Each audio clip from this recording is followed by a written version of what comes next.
السلام عليكم متابعي الوفياء، لاباس عليكم على خير. نشارك معكم هذه الاجواء من الباديه نواحي اقليم خميسات.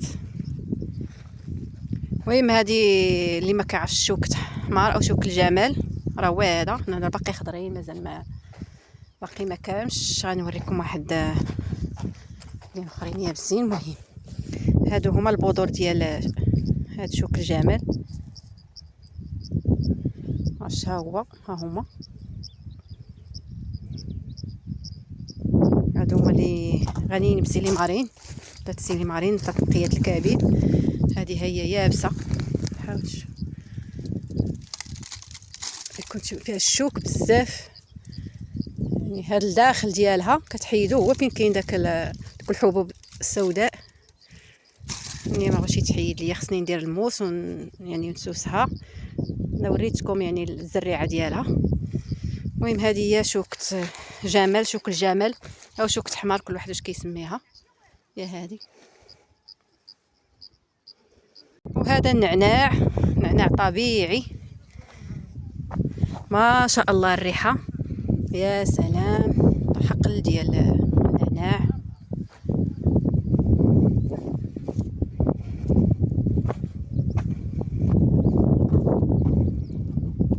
هذا خرشف البلدي، اواخر ديالو، اواخر ديال يعني الخرشف، يعني صافي راه تقريبا غادي يتسالى الوقت ديالو.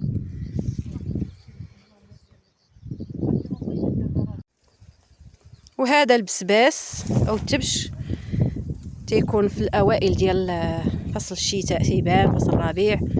هذا الاخر ديالو يعني كبر ودار تيدير هذا كيدير هاد النواره هذه الصفراء. هذا بغيت نشارك معكم، يعني هو التبش هذا ولا البسباس كيتستهلك، يعني كيتكال من حشائش البريه. كيتكال هكاك طري.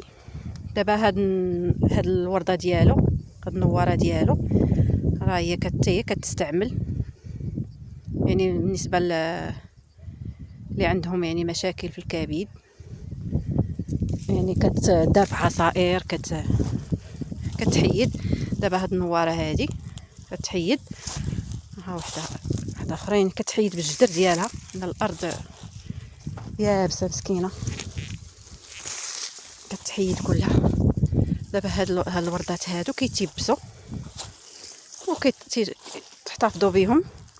نديروا بحال هكا عصائر ولا شي حاجه كديروهم، من الحوايج اللي كيديروا لي ديتوكس للجسم.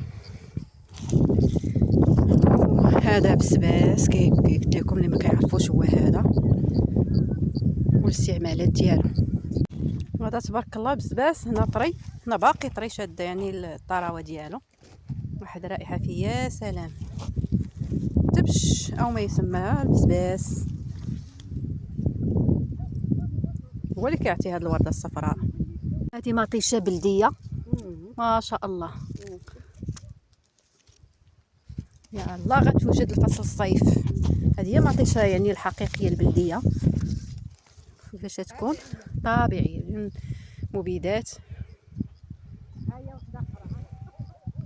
هذه قريعه بلديه ديك كتكون مكركبه بيطور النمو.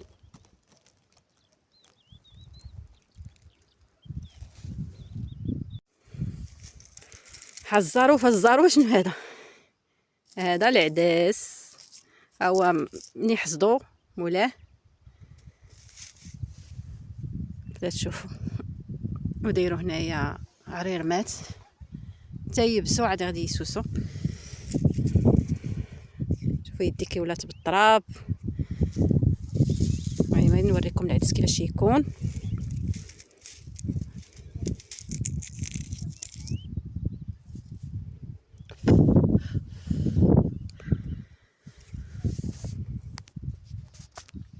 صراحه طبيعه خلابه.